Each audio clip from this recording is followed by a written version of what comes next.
There are people who spend their entire lives in the same city, the same neighborhood, the same block, and never once cross paths with the person who will change everything about the way they understand themselves.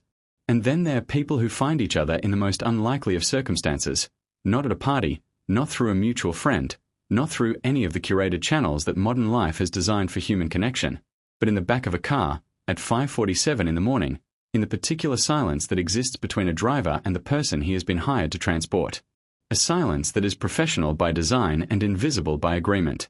A silence that, under the right conditions, with the right two people, can become the most honest space either of them has ever occupied. This is one of those stories. And I need you to understand something before we go any further. What you are about to hear is not a romance in the way that word is typically used. It is not soft or convenient or without cost. It is the story of two people who collided across every wall that society had spent decades building between them, and what it actually took, the failures, the fear, the deliberate and sometimes devastating choices, to end up on the other side of those walls together. Stay with me. Because the ending of this story is not where you think it is. Lennox Webb was born and raised on the southwest side of Atlanta, Georgia, in a neighborhood that the city's tourism industry has never once found useful for its brochures. It was the kind of place where people understood from a very young age that the world beyond their zip code operated by a completely different set of rules, and where the question of how you were going to navigate those rules was not theoretical, it was the most practical question your life was going to ask you, and it was going to ask it early. Lennox understood this earlier than most. He was a quiet child in the way that certain children are quiet not because they have nothing to say, but because they are absorbing everything around them with an attention so complete that speaking seems, by comparison, like an interruption. His mother, a registered nurse who worked double shifts at one of Atlanta's largest public hospitals, used to say that her son had arrived in the world already thinking about something. His father, a postal worker who spent his weekends coaching youth football in a park 2 streets over, said his son had the kind of eyes that made people feel they had been genuinely looked at, even when Lennox wasn't trying to make them feel anything at all. They were proud of him in the deep and structural way that parents are proud when they recognize that their child is going to be something that the world hasn't quite made a category for yet. He was not a perfect student, but he was a dedicated one, and he played football through high school with enough competence that the recruiters noticed, and he graduated with 2 acceptance letters from state universities sitting on the kitchen table of his mother's house. And then he did the thing that surprised everyone who knew him. He enlisted in the United States Army. Not because there was no other option. Not because he had been pushed or cornered or run out of alternatives. He enlisted because, as he would explain it years later with the kind of clarity that only comes from having had a great deal of time to understand your own decisions, he needed to become someone he could respect before he was ready to do anything else. That sentence tells you everything you need to know about the foundation of who Lennox Webb was. A man who held himself to a standard before the world had the chance to try to hold him to its own. He served 2 tours, the first in Iraq, the second in Afghanistan. He came back with a combat infantryman badge, a commendation for actions under fire, and a military record that did not make headlines but earned the permanent respect of every person who had ever served alongside him. The men who knew him from those years describe him in terms so consistent, calm, reliable, the person you wanted next to you when everything fell apart, because Lennox Webb did not fall apart. He assessed. He adapted. He moved through the chaos with a steadiness that had seemed, to the people around him, almost supernatural. It was only after he came home for the second time, in the suspended unreality of civilian life in a city that had kept moving without him, that the forward motion that had carried him through everything finally, quietly, stalled. Because war does not stay where you leave it. It returns with you in the body, in the nervous system, in the sleep, in the way a car backfiring on an ordinary Tuesday afternoon can, without any reasonable warning, send you back to a place you have spent years trying to leave. Post-traumatic stress disorder is not weakness. It is the human brain executing its most fundamental protective function, keeping you alive against a threat that has technically passed but that your nervous system has not yet received clearance to stand down from.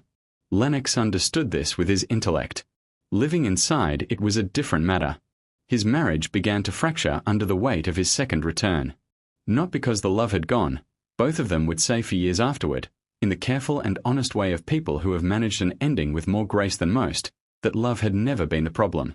The problem was that he had come back carrying something he didn't yet have the language for, and she had spent the duration of both tours holding everything together and had arrived at the end of her reserves of capacity for holding anything additional. They separated. The divorce was finalized 18 months later. It was, By the standards of these things, civil. It was also one of the quietest and most persistent griefs of Lennox's adult life.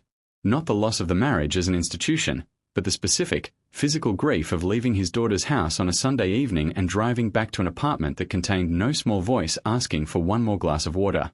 He responded to this the way he responded to every form of hardship: structure, routine, discipline, long runs before dawn, the architecture of a scheduled day held in place by the same deliberate attention he had applied to everything that mattered to him. But even Lennox Webb, with all his training and all his stillness, needed something that paid the bills and provided a reason to be present in the world beyond the management of his own interior. A former colleague from his unit, someone who had transitioned out of the military 2 years earlier and built a stable post-service life working private security in Atlanta, told him about a staffing agency that placed vetted veterans into executive transportation and personal protection roles for corporate clients. The pay was solid. The environments were professional. The background that made civilian HR departments ask awkward questions was, in this context, an asset. Lennox went to the interview in a suit he had bought specifically for the occasion, answered every question with the precision of someone who had spent years in situations where imprecision had real consequences, and was offered a placement within a week. He was told he had been assigned to a client in Chicago, a global consulting firm with its North American headquarters in the city center. He would be the primary executive driver for the CEO. Total professionalism. Complete discretion. He agreed to every condition without hesitation. He arranged an adjusted schedule with his daughter's mother, packed 2 bags, and drove north on a Thursday afternoon in late September. He had no particular expectations about the assignment. He had even less idea that the woman waiting for him in that Chicago office building would become, over the course of the next 3 years, the most significant and transformative relationship of his adult life. But we will get there. First, you need to understand who she was. Diane Calloway was born and raised in Melbourne, Australia, the second daughter of a household in which excellence was not encouraged so much as it was simply assumed to be the baseline from which all other evaluation proceeded.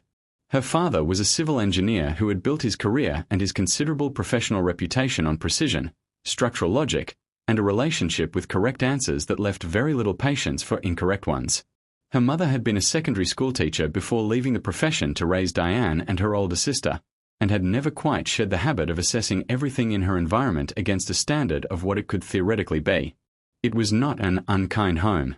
The Calloways were not cruel people, but they were exacting in the particular way of people who mistake high standards for love, and there is a kind of pressure that comes from being raised in that environment that does not leave visible marks but does leave structural ones, the kind that shape the way you hold yourself, the way you receive praise and failure, the internal architecture of how you decide you are or not enough. Diane felt those structural pressures early and responded to them the way that certain temperaments always respond to high expectations, by absorbing them completely, making them her own operating system, and then carrying them forward into every room she would ever walk into for the rest of her life. She was brilliant in the specific way that is not about performance or visibility but about structure, the ability to see the logic beneath complicated things, to identify the load-bearing elements of any system, to understand what is actually failing and why when every surface indicator is pointing somewhere else. She studied business and economics at the University of Melbourne, graduated near the top of her class, spent 2 years in management consulting in Sydney developing the skills and the professional vocabulary that the industry ran on, and then, at 26 years old, did the thing that most people in her position would have considered unreasonably risky and that Diane had simply decided was the correct next step. She started her own firm, Calloway Global Consulting. The original focus was organizational restructuring, going into companies that were failing, diagnosing the actual problem with clinical precision, and fixing it. She was extraordinary at this. She had a gift for the work that went beyond competence into something closer to vocation, the ability to walk into a failing organization and see it without the distortions of proximity or sentiment that everyone inside it was operating under, and to make the decisions that the situation required even when those decisions were the ones nobody wanted to hear. She maintained, under pressure, the kind of steady nerve that restructuring demands, because restructuring always, without exception, involves telling someone something that will make them want to argue with you rather than act on it. Diane did not mind this. She had been arguing precisely since she was 14 years old. By 30, the firm had 15 employees and a growing client list across Australia and Southeast Asia. By 34, there were offices in Singapore, London, and Chicago. By 38, the age she was when this story begins, Calloway Global had over 200 full-time staff, annual revenue that placed it in the upper tier of boutique consulting firms worldwide, and a reputation for results that had been built entirely on Diane Calloway's capacity to walk into impossible situations and make them possible by the force of her analysis and her willingness to act on what the analysis showed. She was profiled in business publications. She gave keynote addresses at global conferences. She was described, in one widely circulated industry profile, as the most effective person in any room she entered and the least comfortable to be in a room with. She read this description and clipped the article. Not for vanity. Because she considered it accurate, and because she had always believed that clarity about the costs of your choices was the only honest way to live with them. What the profiles did not capture, because profiles are not designed to capture this, was what the 42nd floor actually looked like from the inside. It looked like a penthouse apartment in one of Chicago's most desirable neighborhoods, decorated with taste and geometric precision and almost no warmth. It looked like a refrigerator stocked with sparkling water and whatever her assistant had ordered from the organic grocery delivery that week. It looked like 3 relationships over the previous decade, each of which had ended not in dramatic rupture but in the slow, mutual recognition that Diane was not available in the ways that a genuine relationship requires, not unavailable by choice, not unavailable out of cruelty, but unavailable in the manner of someone who has spent so many years constructing a version of themselves that requires no one that they have genuinely, structurally, lost access to the part of themselves that knows how to need another person. Her closest friend, a physician in Melbourne who had known Diane since they were 18 years old and who spoke to her with a directness that Diane permitted from almost no one else, had told her once on a video call that she had confused independence with safety. Diane had ended the call. She had called back the following morning and said she had been thinking about it overnight and believed her friend was probably right. That acknowledgement, made to one person in a private call, was the closest Diane Calloway came in those years to asking for help. And then, on a Tuesday morning in October, a black SUV pulled up to the entrance of the Calloway Global Chicago office building at 5:47 in the morning. 2 minutes early. The driver stepped out, adjusted the line of his jacket with the brief efficiency of someone who cares about precision as a matter of character rather than performance, and held the door. Diane walked out already on her phone, already mid-sentence, already operating at the frequency that left no bandwidth for anything outside the immediate task. She got in the car. She gave the address of her first meeting without looking up. She did not look at the driver. Lennox did not expect her to. He pulled into the morning traffic. The day began. And something else began too, though neither of them would have been able to name it yet, and neither of them would have believed you if you had tried. For the first 4 months, the arrangement was exactly what it had been designed to be: professional, efficient, and invisible in the way that good service is always invisible, present enough to function and absent enough not to intrude. Lennox arrived 2 minutes early every morning without exception, a consistency so absolute that Diane's assistant eventually stopped confirming his arrival time in the daily briefing because it had simply never been in question. He learned the routes. He learned which building entrances to use to minimize her exposure in bad weather.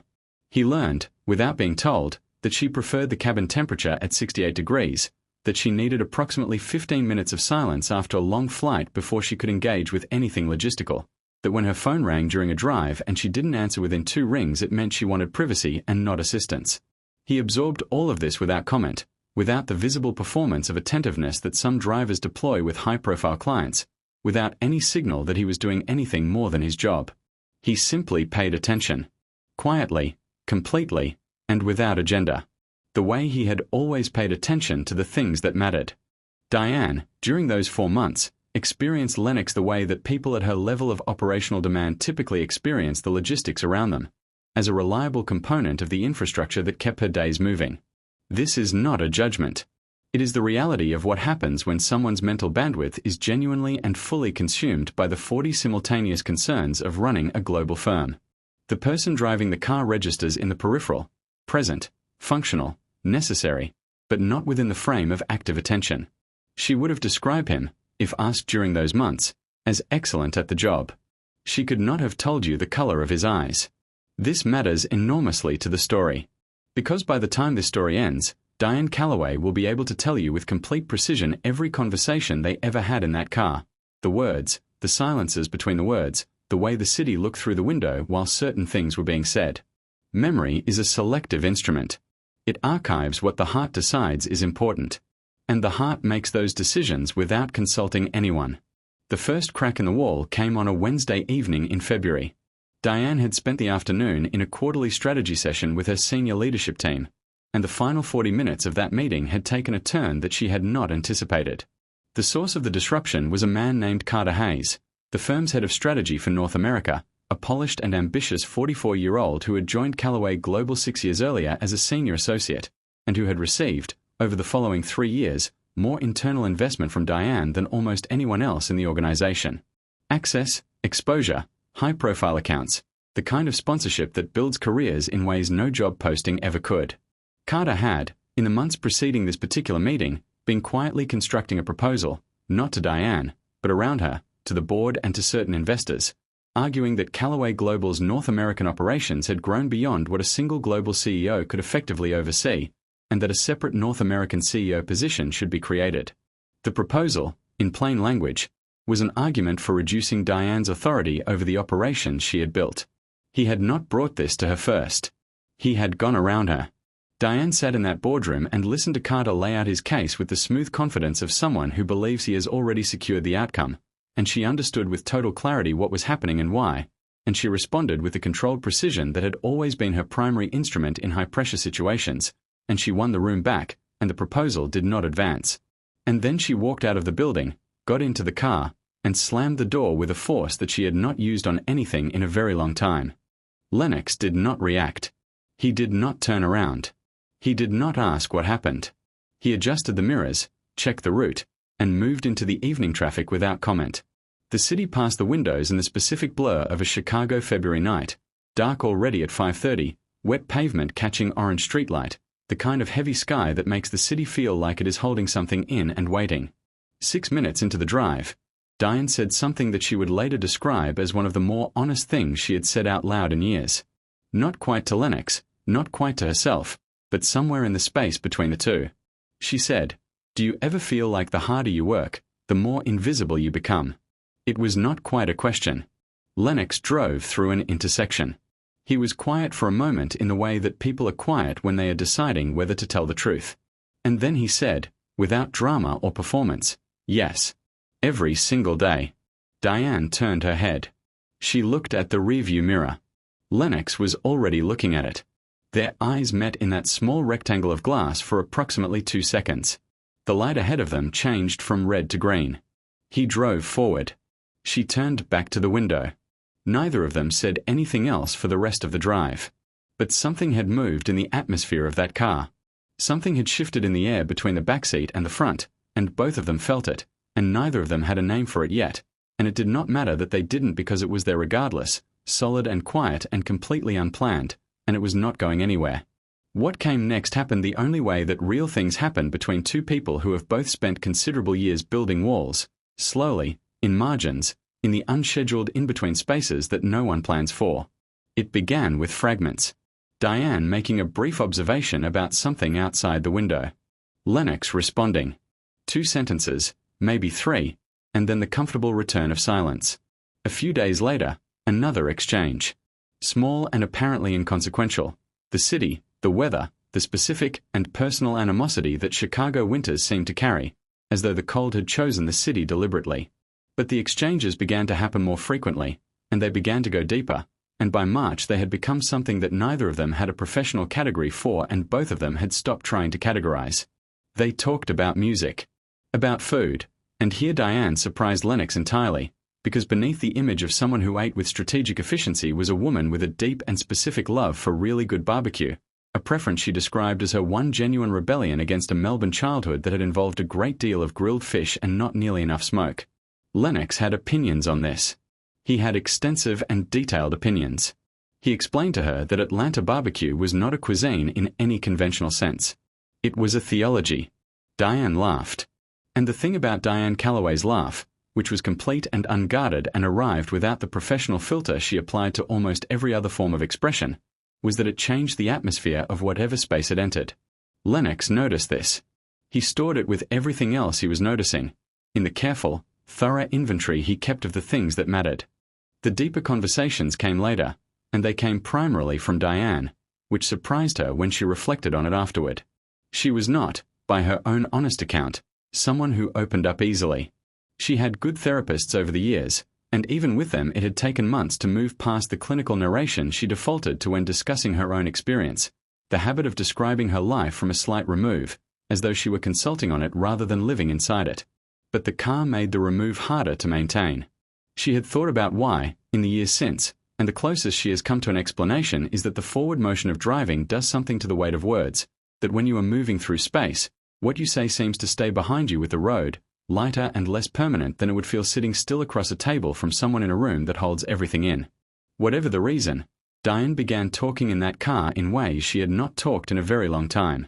She told Lennox about her father, about the particular texture of his love, the way his approval had been the organizing principle of her early life and the standard she had internalized so completely that she still heard his voice in the gap between what she had accomplished and what she had not yet accomplished.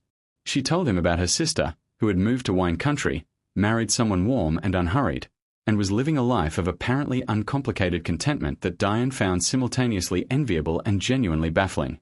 She told him about the engagement in Singapore. The man had been warm and intelligent and ultimately unable to find a way to matter more to her than the work, and she said this with enough self-awareness to show she had examined it thoroughly and with just enough unresolved weight to show she had not yet made full peace with what the examination revealed. She told him, on a long drive back from a client's site on a Thursday evening in April, that she was 41 years old and she was not certain she had ever allowed herself to let another person matter to her on terms that were not ultimately organized around her own control of the relationship. Not because she had chosen that, but because she genuinely was not sure she knew how to do it differently. She said this with the tone of someone reading a line from a balance sheet. Matter-of-fact. Precise. Devastating. Lennox drove. When she finished, he said, "You know, the first thing I learned when I came home from overseas. That being good at surviving something is not the same thing as knowing how to live through it." Diane was quiet for a long time. Then she said, "That is exactly what it is." He nodded once. She looked back out the window. But something in her face had shifted, a barely visible release, like a structure that has been under load for a very long time being allowed, for just a moment, to rest. Lennox shared things too. Measured and careful in the way of someone who has learned that not every space is safe for the things that matter most, but genuine in the way of someone who has decided that this particular space might be. He talked about his daughter, about the specific texture of that love, the way her absolute certainty about everything she had decided to care about made him proud in a way that nothing professional had ever replicated. His voice changed when he talked about her. The steadiness was still there, but it acquired a warmth beneath it, an audible softening, that Diane picked up on the same way she picked up on everything he said, storing it, returning to it, understanding something important from it about who he was in the places where his professional composure wasn't required.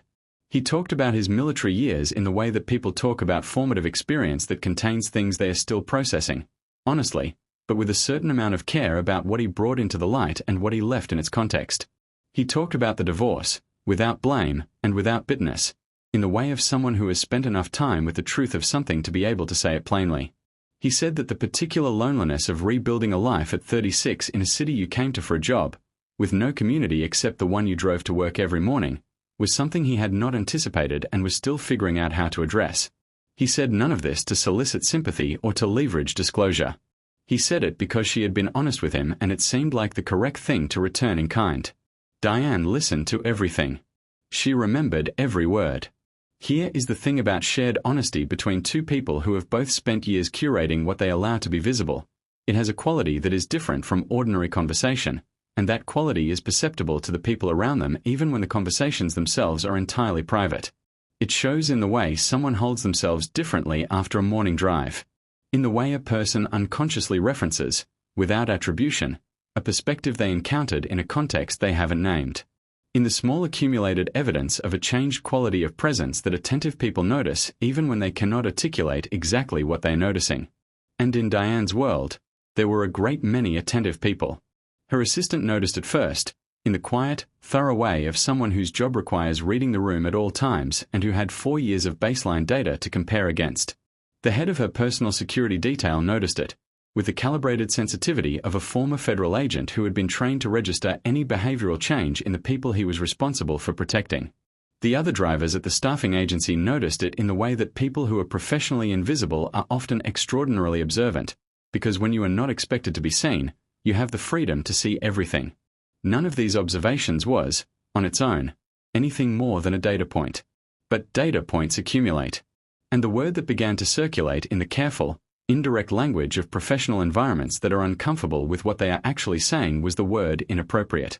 Not because anything inappropriate had occurred, but because proximity without hierarchy makes certain people deeply uncomfortable, and because there is a specific kind of unease that moves through institutions when someone they consider socially marginal occupies a position of genuine intimacy with someone they have organized their deference around.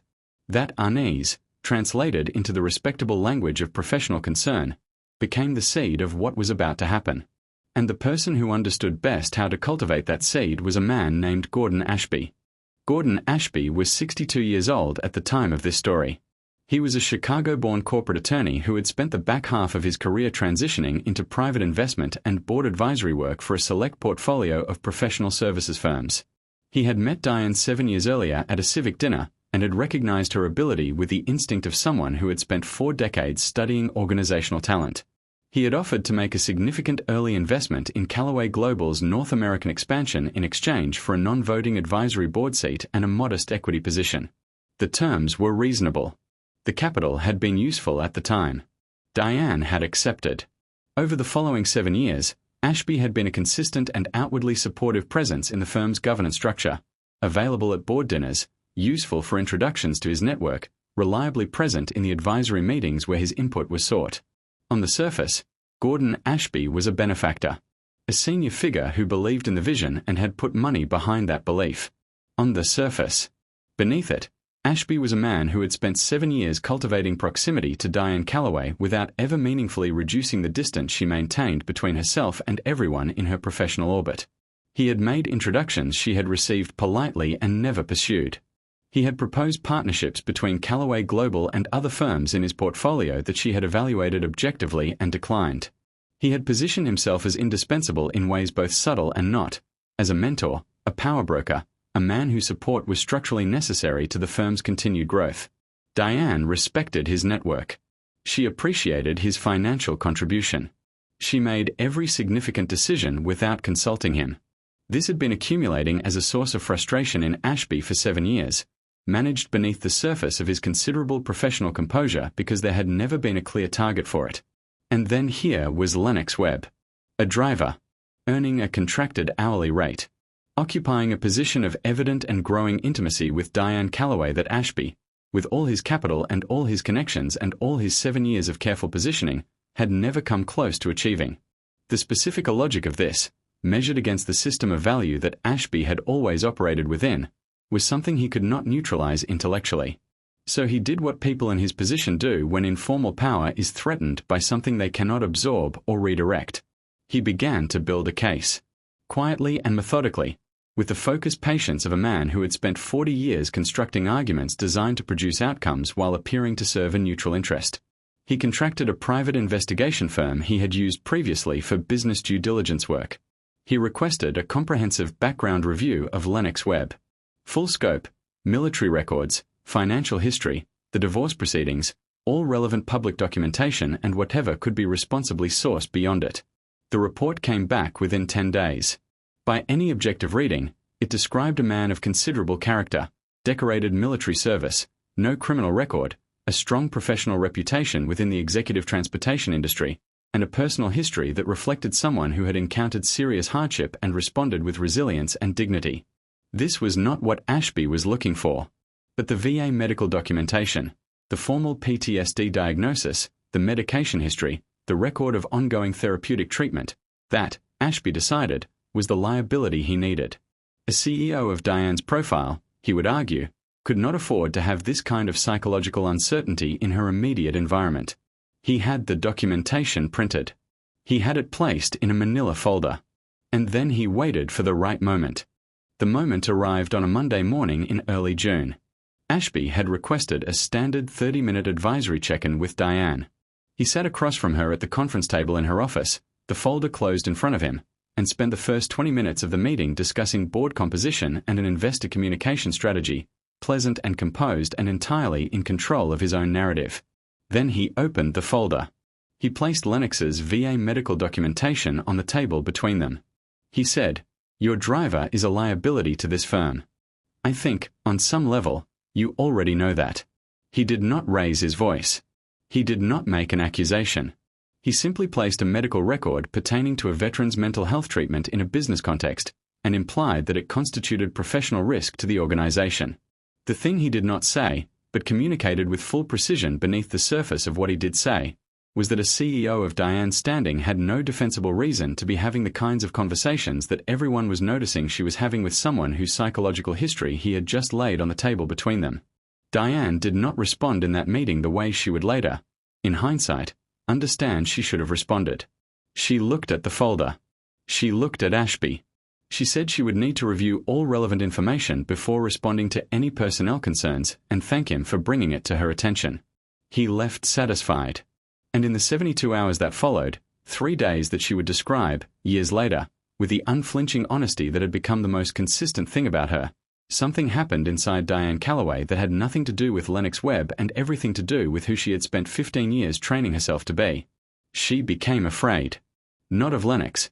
Not for a single moment of the 8 months she had known him had she experienced anything adjacent to fear in his presence. She became afraid of the story. Of how Ashby's carefully assembled narrative would perform in a boardroom. Of how the particular constellation of facts, her position, his employment status, the intimacy of their friendship, the documented medical history that Ashby had now formally placed in the governance record, could be assembled by the wrong person in the wrong room into something that would follow her and follow the firm in ways she didn't have the capacity to manage without it costing her something she wasn't willing to pay. She had spent 15 years making the correct calculation. And fear, which is a very effective impersonator of calculation, made one on her behalf in those 72 hours that the rest of her would spend a very long time paying for in a different currency. Lennox arrived at the building on Monday morning at 5:47. He was met in the lobby by a representative from the staffing agency and a member of Callaway Global's human resources team. His access card had been deactivated overnight. His contract had been terminated. The formal reason, in the careful legal language that corporate separations are written in, cited a restructuring of the executive transportation function. He was given a letter. He was given a final check representing 1 month of additional compensation beyond his contractual notice period, the kind of financial gesture that is designed to make questions feel expensive to ask. He read the letter in the lobby. He folded it precisely and put it in the inside pocket of his jacket. He thanked the HR representative by her first name. And then he walked out of the building and sat in his car in the parking structure for 23 minutes. He did not make any calls. He did not go back inside. He did not do anything that required a decision, because in that moment he was simply present in the fact of what had happened, holding it with the stillness that he had always brought to things that were too large for an immediate response. Then he started the car. He drove out of the parking structure and into the morning. On the 42nd floor of the building he had just left, Diane Calloway stood at the floor-to-ceiling window of her office. She watched his car exit onto the street. She watched it until it turned the corner. Then it was gone. She turned back to her desk. She opened her laptop. She began the process of trying to convince herself that she had made the right decision. She was not convincing. 3 months is not a long time. It is an extraordinarily long time when you are inside it carrying something you have not yet allowed yourself to name. Lennox went back to Atlanta.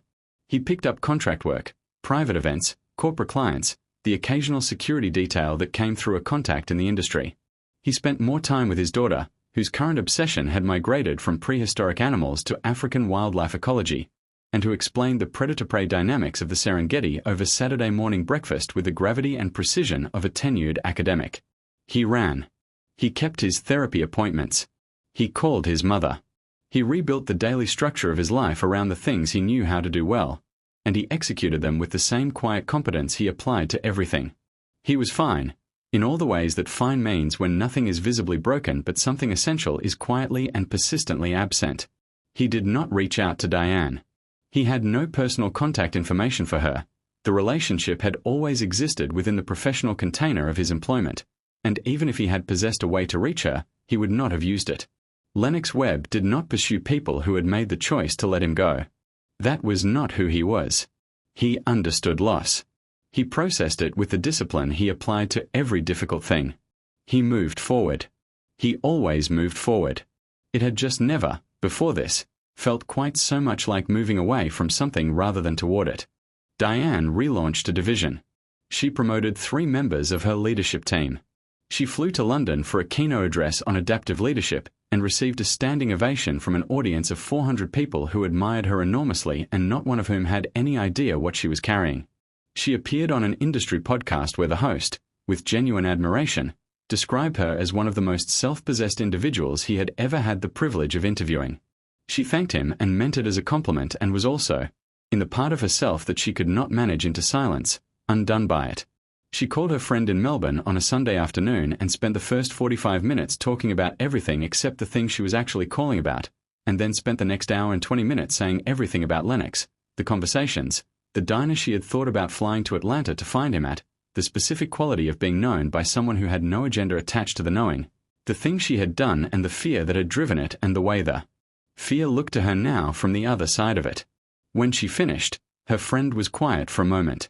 Then she said, "Diane, you know what you have to do." And Diane said, "I know." And then she said, "I'm afraid." And her friend said, "I know you are. That's exactly how I know you should do it." 3 weeks later, Diane Calloway booked a flight to Atlanta, Georgia. She told no one at the firm where she was going. She told her assistant she had a personal matter and would be unreachable for the weekend and left it there. She booked a hotel downtown under a personal credit card. And then she reached out to a contact, someone who had originally facilitated Lennox's placement with her firm, someone who knew both of them and understood, without needing it explained, what kind of call this was. She asked if there was any way she could reach Lennox directly. The contact told her he couldn't share personal information, but he could tell her that Lennox had a particular Saturday morning habit, a diner, 2 blocks from his building, 7 to 9 a.m., most weekends. He described the location. He said nothing else. He hoped, in the quiet way that people hope for friends they care about, that it would be enough.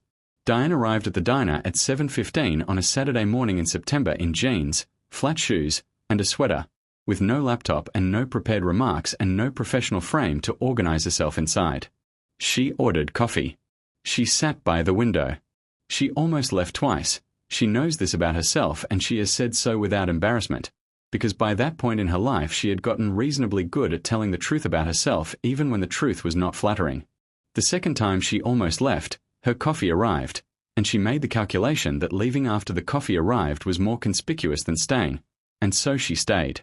Lennox walked in at 7:42. He saw her from the doorway. He stopped.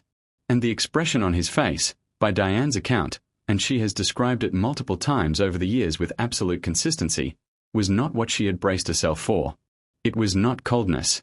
It was not the careful professional neutrality she had been preparing to receive. It was something that looked, from where she was sitting, like recognition.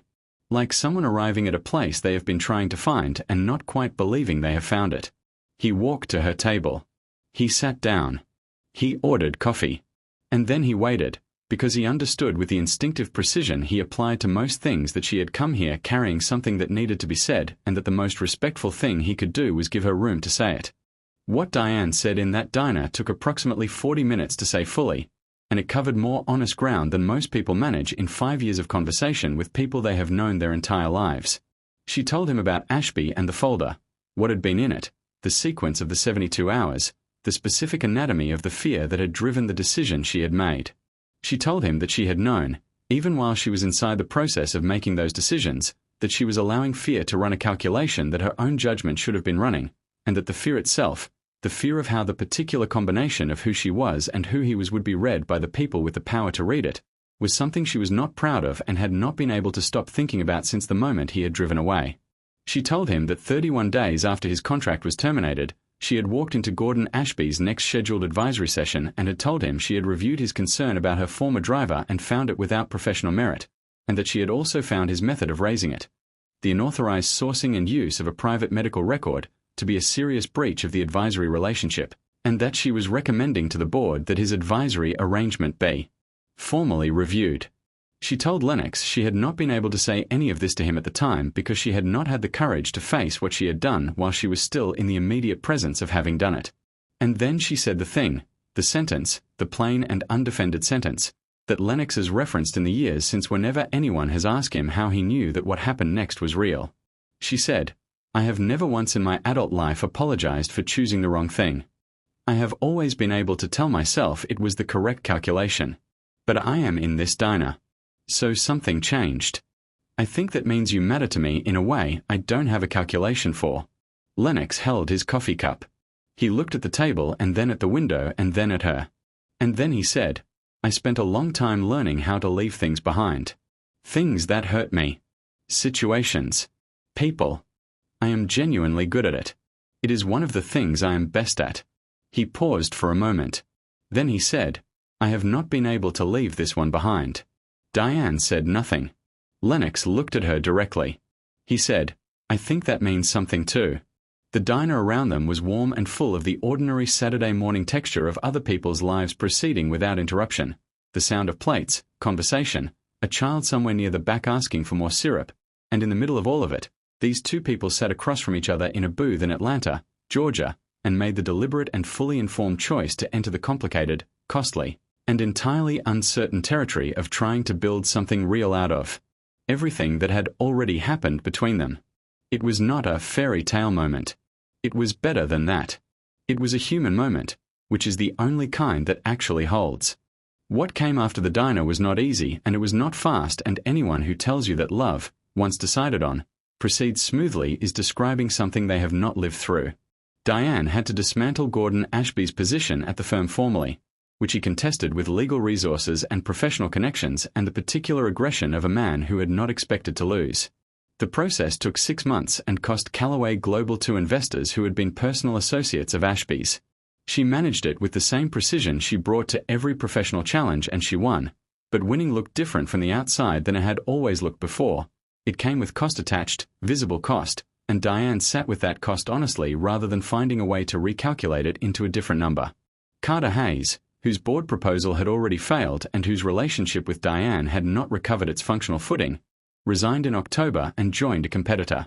Diane accepted his resignation, wrote a reference that was accurate without being generous, and promoted the person who had been doing the substantive work of his role for the previous 2 years while he occupied the title. The division improved immediately and measurably. Some things clarify when the obstruction is removed. Lennox relocated to Chicago in January. It was a decision made the way all of his significant decisions had been made, deliberately, without performance, after a period of assessment that arrived at a clear answer. The weekend arrangement of the preceding months had worked, but both of them had understood without saying it directly that an arrangement built around logistics was a test that neither of them was failing and neither of them wanted to keep taking indefinitely. His daughter's custody arrangement, which had evolved over the years into something functional and genuinely cooperative between him and her mother, adapted to accommodate the new geography. School breaks in Chicago, the school year in Atlanta with regular travel in both directions. Her mother, who had met Diane once during a handoff and assessed her with the direct and unhurried clarity that had always been one of the things Lennox respected most about her, told him afterward that Diane seemed like a real person. He had laughed. She said, I mean it. She doesn't seem like she's performing anything. He said, she's not. And she said, then I'm glad for you. She meant it. Small and uncomplicated moments of human decency deserve to be recorded when they occur because they are rarer than they should be. The first meeting between his daughter and Diane happened on a Saturday afternoon during Lennox's first month in Chicago. His daughter was 8 years old and had the absolute self-possession of a child who has been loved with consistency and attention and knows it. She studied Diane for approximately 4 seconds upon arriving, then said, You have an accent. Are you from England? Diane said, Australia, actually. His daughter considered this information. Then she said, That's near England, right? Diane said, Well, in the neighborhood. His daughter nodded as though this confirmed something she had already suspected, and then produced a drawing she had been working on, a detailed and largely anatomically accurate rendering of a triceratops skeleton, titled in crayon in the lower corner of the page. Diane took the drawing and studied it with the full attention she had always brought to things that warranted serious engagement. Then she said, The horns are correct. You got the frill shape exactly right. The girl stared at her. She looked at her father. She looked back at Diane. She said, Do you know about dinosaurs? Diane said, I know a bit. The girl said, How much is a bit? And the conversation that followed lasted 45 minutes and covered ceratopsian taxonomy, sauropod size constraints, the geological record of the Cretaceous-Paleogene boundary, and the ongoing scientific debate about whether two particular species were distinct animals or developmental phases of the same one. Lennox sat on the couch and did not say a word for any of it. He sat and watched his daughter explain the mechanics of extinction to one of the most professionally formidable people he had ever known, and he felt something that had been missing from his life for a very long time. The specific, quiet warmth of a life that has more than one kind of love in it, all of them present in the same room, all of them, for the first time in as long as he could remember, pointing in the same direction. Lennox Webb and Diane Calloway's story does not belong to the genre of stories that resolve themselves cleanly, where the obstacles are external and the love is uncomplicated and the ending is a single moment you can point to. It belongs to the genre of stories that are about what people are actually made of, what they choose when the choice is genuinely costly, what they are capable of when the fear is real and the stakes are personal and the system around them is telling them, in every available language, that the correct answer is to stop. What Gordon Ashby understood, and what he tried to weaponize, was that the system had very good reasons to tell that story, reasons embedded in 7 years of proximity politics, in the deep institutional reflexes around hierarchy and access and who is permitted to matter to whom, in the particular discomfort that proximity without hierarchy produces in people whose sense of order depends on the hierarchy holding. What he did not account for was that Diane Calloway had spent 41 years being the most precise analyst in every room she entered, and that at some point, in a diner, on a Saturday morning, after a flight she had almost not booked, she turned that precision on herself and found that the most accurate reading of the situation was not the one the system was offering her. Lennox had understood it before she did, because he had less investment in the system's version of the story. But she got there. She got there in her own time, and she got there honestly, and she paid the price of having gotten there late, and she did not look away from that price or recalculate it into something smaller. That combination of qualities, the honesty, the accountability, the willingness to act on a true assessment even when the true assessment is costly, is, by Lennox's account, exactly what he had been watching in that rearview mirror for 7 months before any of this came to a head. He had seen it long before she found her way back to him. He had simply been patient enough to wait. There are versions of this story where the folder works, where the calculation holds, where the fear is never confronted and the flight is never booked and two people live separately inside the distance that an institution and a frightened man with a manila folder constructed between them. Those versions exist. They happen every day in the invisible machinery of organizations built to keep certain people in certain places, and most of the time they happen without witnesses and without anyone flying anywhere on a Saturday in September to say the true thing out loud. Lennox and Diane got the version where someone flew, where the true thing got said, where the distance, which had been built by other people out of other people's fears, was crossed by two people who decided that what was on the other side of it was worth more than the safety of staying where they had been put. That is the whole story. That is all of it. Two people. A choice. Made more than once. Against more than one wall. And a life built in the space that the choosing opened up, imperfect and real and, by every account available, entirely worth it. Don't forget to hit that subscribe button so you never miss any of our upcoming videos.